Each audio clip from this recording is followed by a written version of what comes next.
కాకినాడ జిల్లా పిఠాపురం నియోజకవర్గం యూకొత్తపల్లి మండలం మూలపేటలో జరిగినటువంటి దారుణ ఘటన అయితే ఇప్పుడు ఇంకా సంచలనంగా మారింది. అలాగే ఆ అమ్మమ్మ అంత్యక్రియల కోసం వచ్చి అలాగే తనైతే ఆ హత్యకు గురి కాబడినటువంటి రాకేష్ అయితే మృతదేహం రెండో రోజు అయితే పిఠాపురం ప్రభుత్వ ఆసుపత్రిలోనే ఉన్నటువంటి పరిస్థితి ఉంది.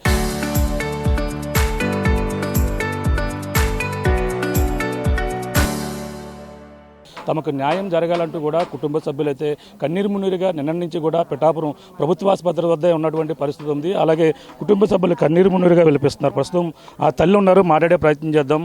అమ్మ చెప్పమ్మా, మీకు ఇప్పుడు ఏం జరిగింది అనుకుంటున్నారు? మీకు ఎటువంటి న్యాయం కావాలని కోరుతున్నారు? నిన్న నుంచి కూడా ప్రభుత్వ ఆసుపత్రి వద్ద మీరు కన్నీరు మున్నీరుగా విలిపిస్తున్నారు. ఏం జరిగింది అనుకుంటున్నారు? మేము మూలపేట గ్రామానికి వెళ్ళామండి. మా చిన్నమ్మగారు చనిపోయారని నా పిల్లలు ముగ్గురిని, నా చెల్లి పిల్లల ముగ్గురిని తీసుకుని మేము మూలపేట వెళ్ళామండి. మా చిన్నమ్మగారు సమాధి కార్యక్రమానికి నా కొడుకులను పంపించి మేము ఇంటి దగ్గర ఉన్నామండి. మేము ఆడవాళ్ళు వెళ్ళడం అలవాటు లేదండి మాకు. పిల్లలందరూ వెళ్ళారండి. అంతకుముందే చిన్న డిస్కషన్ ఏమైందో కూడా మాకు తెలియదండి. సమాధి కార్యక్రమం దగ్గరికి కత్తులు పట్టుకుని వెళ్ళి నా 6 పిల్లల్ని దాడి చేసి అందులో నా కొడుకు ఒక్కడనే పచ్చంగా తీసిపోయి 20 మంది దాడి చేసి 20 మందిలో ఇడిపించుకోలేకపోతే కత్తులతో పొడిసి దారుణంగా చంపేశారండి నా కుమారుని. నాకు అధికారులు నాకు న్యాయం చేయాలని కోరుతున్నానండి. ఏ అధికారి కూడా నిన్న నుంచి నాకు ఎటువంటి స్పందన లేదండి. నాకు ఏ ఆదరణ కూడా నాకు అసలు కనిపించలేదండి. నిన్నటి నుంచి 3 రోజుల నుంచి తిరుగుతున్నామండి. ఇక్కడే ఉన్నాం మేము. 3 రోజుల నుంచి మాకు ఏ అధికారి మమ్మల్ని ఓదార్చలేదండి. ఏ అధికారి మాకు భరోసా ఇవ్వలేదండి. అందుకోసం మేము ఎదురు చూస్తున్నామండి. ఏ అధికారైనా వస్తారో మాకు ఏదన్నా మాకు భరోసా ఇస్తారని చూస్తున్నామండి. ఎవ్వరూ రాలేదండి. అధికారుల కోసం మేము ఎదురు చూస్తున్నామండి. మాకు న్యాయం తీర్చాలండి. మాకు న్యాయం జరిగించాలి. నా కుమారుని చంపిన వాళ్ళని అందరినీ శిక్షించాలండి. వాళ్ళకి కారాగార శిక్ష, జీవిత ఖైదు శిక్ష వేయాలండి. ఆ శిక్షలన్నీ మీరు అమలు చేయాలని కోరుతున్నానండి. జరిగిన గొడవనమ్మా ఇంకా పాదకక్షలు ఏమైనా ఉన్నాయి మీకు? వాళ్ళకి లేవండి. ఏమైనా ఉంటే మేము అక్కడికి వెళ్ళమండి. మాకు అసలు ఆ విషయమే తెలియదండి. చిన్న గొడవ, ఒక అమ్మాయిని ఏడిపింటున్నారని అడిగారని నా పిల్లలు దారుణంగా హత్య చేశారండి నా కొడుకుని. ఒక అమ్మాయిని ఏడిపించడం అది ఎంత నేరం అండి. వయసు కూడా రాలేదండి, 16 ఏళ్ళ అమ్మాయినండి. ఆ అమ్మాయిని చుట్టూ తిరిగి దాడి చేస్తుంటే చుట్టూ అమ్మాయిని ఏడిపించుంటే నా చెల్లి అని నా చెల్లి కూతురునండి. నా చెల్లిని ఎలా ఎందుకు చేస్తున్నారు అని అడిగి ఇది తప్పు అని ఖండించినందుకు అతి దారుణంగా చంపారండి. అతి దారుణంగా గుండెలో పొడిసి చంపారండి. అది నా కొడుకు ఏ తప్పు చేయలేదండి. నా కొడుకు ఏదన్నా తప్పు చేస్తే నిరూపించమని చెప్పండి. అంతేకాని అసలు ఏ తప్పు చేయలేని నిర్దాక్షిణ్యంగా ఎందుకు చంపాలండి? వాళ్ళందరినీ శిక్షించాలండి. మూలపేట అంతా ఏకమైపోయారండి. మేము తక్కువ మంది ఉన్నామండి. అది మా ఊరు కాదు, అది నా అమ్మగారు ఊరండి. నా తల్లి ఊరు, నేను పుట్టిన ఊరని నేను నమ్మాను తప్ప ఎవరు ఏం చేస్తారని మాకు చిన్న అనుమానం కూడా రాకుండా చేశారండి. సమాధుల దగ్గర కత్తులు పట్టుకుని వెళ్ళి చంపడం ఎంత దారుణమో మీరే గ్రహించండి. అధికారులకు నేను విన్నపం తెలియజేస్తున్నానండి. కొడుకును కోల్పోయిన తల్లిగా నేను తెలియజేస్తున్నాను. 3 రోజుల నుంచి నా గుండెలు పగిలిపోయేలా ఏడుస్తున్నాను. సీఎం గారికి నేను తెలియజేస్తున్నానండి. పవన్ కళ్యాణ్ సార్కి నేను తెలియజేస్తున్నానండి. నియోజకవర్గానికి అందరికీ, ఇన్ఛార్జి గారికి, బాబుల గారికి అందరికీ తెలియజేస్తున్నాను. నాకు నాయకుల పేర్లు కూడా తెలియదండి. ఇంట్లో నుంచి నేను ఎప్పుడు బయటికి రాలేనండి. నా కొడుకు మమ్మల్ని 4 కుటుంబాలు పోషించి కొడుకును కోల్పోయామండి. మాకు న్యాయం తీర్చండి. కొడుకు మీకు ఎటువంటి ఆధారం ఉంది? మీ కొడుకు ఏం చేస్తూ జీవనం? ఉద్యోగం ఏం కాదండి, కారు డ్రైవింగ్ చేసుకుంటేనే, ఆటో నడుపుకుంటూనే మమ్మల్ని పోషించుకుంటేవాడు. మా భర్తను కోల్పోయి 9 నెలలు అవుతుందండి. నా భర్తను కోల్పోయిన కాంచి మా కుటుంబాలు నా కొడుకే చూసుకుంటున్నాడండి. నాకు 2 కొడుకులండి. నా 2 కొడుకుల మీద దాడి చేశారండి. నా పెద్ద కొడుకు నాకు దక్కాడండి. నా చిన్న కొడుకుని కోల్పోయానండి. నా చిన్న కొడుకుని అతి దారుణంగా చంపేశారండి. నా పెద్ద కొడుకు మీద కూడా నిఘా ఉంచారని తెలిసిందండి. నా కొడుకు మాకు అందరికీ రక్షణ కావాలండి. మాకు భరోసా లేకుండా చేస్తున్నారు. మాకు భరోసా నిమ్మని అడుగుతున్నానండి. పెళ్ళి ఎంతకాలం అవుతుంది రాకేష్? 4 సంవత్సరాలు అవుతుందండి. పాప ఉందండి, 2 సంవత్సరాల పాప ఉందండి. భార్య కూడా ఏ ఆధారం కూడా లేదండి. పసిబిడ్డ అండి, అనాథ అయిపోయిందండి. తండ్రిని కోల్పోయిన బిడ్డ. భార్య కూడా ఆధారం చూపించాలని అడుగుతున్నానండి. ప్రభుత్వ వారికి తెలియజేస్తున్నానండి, పోలీసు వారికి, మీడియా మిత్రులు. అంటే 3 రోజులు పోస్ట్ మార్టంకి ఎందుకు లేట్ అవుతుంది? ఇక్కడే ఎందుకు ఉండిపోయింది? పోస్ట్ మార్టం ఎందుకు ఆలస్యం అవుతుంది? పోస్ట్ మార్టం మాకు ఆలస్యం అవడం కారణం ఉంది సార్. మాకెవ్వరు ఏ న్యాయం చేయడానికి ముందుకు రాక మేము పోస్ట్ మార్టం ఆఫ్ చేసామండి. మాకు న్యాయం చేస్తామని మాకు భరోసా ఇచ్చి మాకు ఎవరన్నా వచ్చి మాకు ధైర్యం చెప్పేవాళ్ళు ఎవరూ లేరండి. మాకు ఏ భరోసా ఇవ్వక ఎంతసేపు అయినా మేము ఇక్కడ ఉంచుతామండి. మాకు న్యాయం చేసే వరకు మేము ఇక్కడ ఉంటామండి. మాకు న్యాయం కావాలండి. మాకు న్యాయం చేయాలని కోరుతున్నామండి ప్రభుత్వం వారిని. మీరు ఏ నియోజకవర్గం వస్తుంది? అక్కడ అనపర్తి నియోజకవర్గం. అక్కడ స్థానిక నాయకులకి ఏమైనా చెప్పారా? పోనీ ఇక్కడ పిఠాపురం నియోజకవర్గంలో ఎవరో పట్టించుకోలేదు అన్నారు. అక్కడ ఉన్న నాయకులకి ఏమైనా చెప్పారా? నాయకులకి తెలియజేశారని అనుకుంటున్నానండి. నాకు తెలియదండి. నాయకులకి అందరికీ వెళ్ళిందని నేను అనుకుంటున్నానండి. అంతే నా ఉద్దేశం. నేనైతే ఇప్పటి వరకు నేను నాయకులు గట్రా ఎవరో నాకు తెలియదండి. నాయకుల వరకు వెళ్ళిందని అనుకుంటున్నానండి. నిన్నటి నుంచి మీడియా మాట్లాడుతున్నాం కదా సార్, నాయకుల దగ్గరికి వెళ్ళిందని అనుకుంటున్నామండి.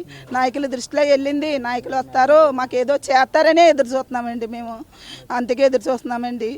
మాకు ఏదైనా మాకు ఆధారం పవన్ కళ్యాణ్ గారికి మేము తెలియజేస్తున్నామండి.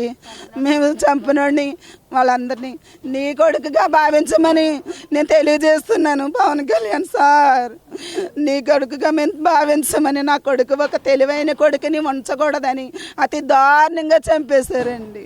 నా కొడుకు అందరికీ ఉపకారి అండి. అందుకనేసి అండి ఉంచకూడదు ఏంటని చేశారంటండి. అది మాకు జరిగిపోయాక తెలిసిందండి. మేము ముందుగా కానుకోవాలంటే మాకు ఏ విషయం తెలియదండి అసలు. అందరికీ పిఠాపురం నియోజకవర్గానికి అందరికీ తెలియజేస్తున్నానండి. పోలీసు వారికి కూడా అధికారుల పేర్లు కూడా నాకు తెలియదండి. అందరికీ తెలియజేస్తున్నాను. తల్లిగా నా ఆవేదన తెలుసుకోమని కోరుతున్నానండి. న్యాయం చేయమని కోరుతున్నానండి.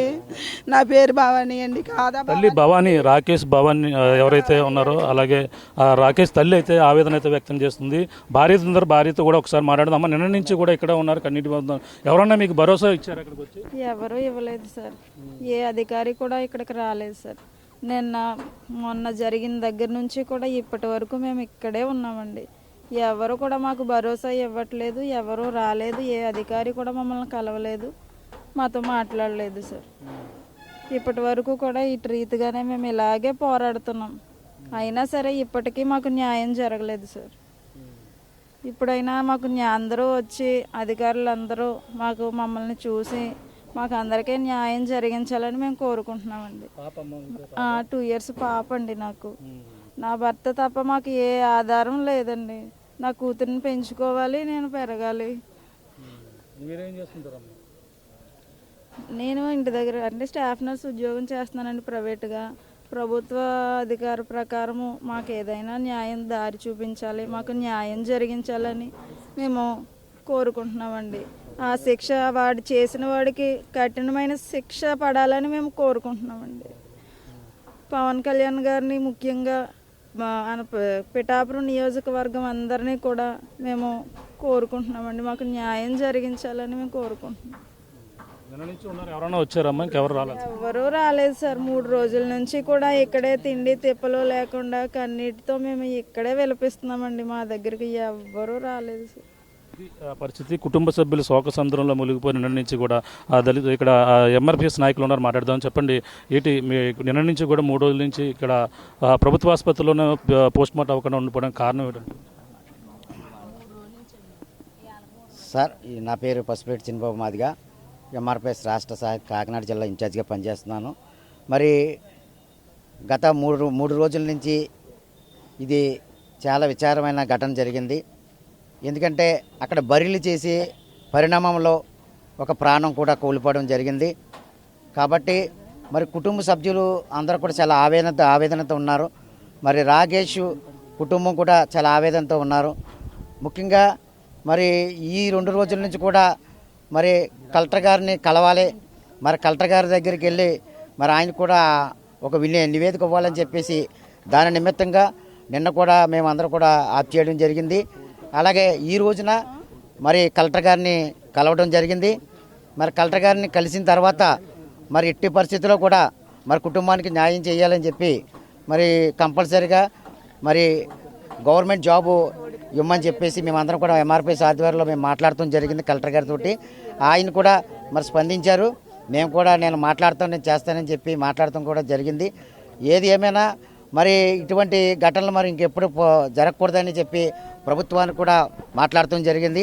అలాగే ఇక్కడున్న నియోజకవర్గంలో ఉన్న మరి ఇన్ఛార్జీలు అవ్వచ్చు, మరి ఎవరైతే ఇక్కడ పరిశీలకులు ఉండొచ్చు, మరి ఎవరు కూడా ఇక్కడకు రావలేదు, కనీసం స్పందించలేదు. కంపల్సరీగా మరి అధికారులు రావాలి. మరి ఘటన జరిగింది, ఒక ప్రాణం పోయినప్పుడు మరి అధికారులు కూడా వచ్చి స్పందించి అసలు ఎలా జరిగింది ఏంటని చెప్పేసి కుటుంబానికి కొంచెం ఆదరించాలి. వాళ్ళకి ధైర్యం చెప్పి బాధ్యత వాళ్ళందరికీ ఉంది, భరోసా ఇవ్వాలి. ఎందుకంటే మరి వీళ్ళు బాగా మరి రాకేష్ ఫ్యామిలీ చాలా నిరుపేద ఫ్యామిలీ. మరి ఆయన చనిపోయి చిన్నపిల్ల, ఒక ఆడపిల్ల ఉంది. మరి ఆవిడ కూడా మరి చదువుకున్న ఆవిడ, కంపల్సరీగా ఆవిడ జాబ్ వాళ్ళు రావాలని చెప్పేసి మేమందరం కూడా డిమాండ్ చేస్తున్నాం. మరి మేమందరం కూడా ఈ విషయం మీద మేమందరం కూడా మరి ఇంకొకసారి మరి కలెక్టర్ గారిని కలుస్తాం. అలాగే ఇక్కడ ఇన్ఛార్జిగా ఎవరున్నారో మరి వాళ్ళు కూడా స్పందించి మరి కుటుంబానికి న్యాయం చేస్తారని మీ అందరూ కూడా తెలియజేస్తున్నాం. అలాగే ఇంకో విషయం ఏంటంటే ఎవరైతే నిందితులు ఉన్నారో నిందితులను కూడా కంపల్సరీగా ఇంక ఎవరైతే పూర్తి విచారణ మరి చేసి నిందితులు ఎవరైతే ఉన్నారో వాళ్ళు కూడా సేమ్ సామాజిక వర్గం చెందిన వారు కావడంతో మరి వాళ్ళతో మీరు ఒక కమ్యూనిటీకి సంబంధించిన నాయకులకి మీరు ఏమైనా మాట్లాడారా ఈ విషయంపై ఏమైనా తెలుసుకున్నారా? అన్న మేము కూడా మాట్లాడటం జరిగింది. అయినప్పుడు కూడా ఇప్పుడు కూడా వాళ్ళు చెప్పేది ఏంటంటే మరి ఎవరైతే చేసి ఉన్నారో వాళ్ళు మా దగ్గర లేరని చెప్పేసి వాళ్ళ పెద్దలు మాకు సమాచారం చెప్పారు. ఏది ఏమైనా జరిగిన ఘటన మాత్రం చాలా ఘోరం. ఎందుకు ఒక ప్రాణం కూలిపోయింది వాళ్ళ ఒక నిర్లక్ష్యం వల్ల ఇదంతా జరిగింది. కాబట్టి ఎట్టి పరిస్థితులు ఎవరైతే మరి నిందితుడు ఎవరైతే ఇది హత్యకారకులు ఎవరైతే నిందితులు ఉన్నారో వాళ్ళని కంపల్సరీగా మరి చర్య తీసుకుని వారి మీద మరి రిమాండ్ చేయాలని చెప్పేసి కూడా మేమంతా కూడా డిమాండ్ చేస్తున్నాం. ఎందుకంటే ఇటువంటి ఎప్పుడు కూడా మరి రిపీట్ అవ్వకుండా మరి ప్రభుత్వం మరి ఎదరికి తీసుకెళ్లాలని, పోలీసు వారు కూడా ఇటువంటి ఎప్పుడు కూడా జరగకూడదని ఈ పిఠాపురం నియోజకవర్గంలో మరి పవన్ కళ్యాణ్ గారు కూడా మీరు దృష్టిలో మీరు పెట్టుకుని సార్ కంపల్సరీ కుటుంబానికి న్యాయం చేసి కంపల్సరీగా మరి గవర్నమెంట్ జాబ్ కొంచెం ఎలక్ట్ చేయవలసిందిగా మీకు ప్రభుత్వానికి పవన్ కళ్యాణ్ గారు కూడా తెలియజేస్తున్నాం. ఆ పరిస్థితి ప్రస్తుతం అయితే రాకేష్ మృతితో మొత్తం కుటుంబ సభ్యులందరూ కూడా ఇక్కడ కన్నీటి నిన్న నుంచి కూడా ఈ యొక్క ప్రాంతంలోనే అలాగే పోస్ట్ మార్టం అంటే 3 రోజులు అంటే జరిగినటువంటి అమ్మమ్మ అంత్యక్రియల కోసం గత 3 రోజుల క్రితం అయితే రావడం జరిగింది. వచ్చి అక్కడ తన చెల్లిని ఏడిపిస్తున్నారనే నెపంతో వాళ్ళతో ఆ వాగ్వాదానికి ఇద్దరు మధ్య కూడా ఇరు వర్గాల మధ్య ఘర్షణ చూడొచ్చు.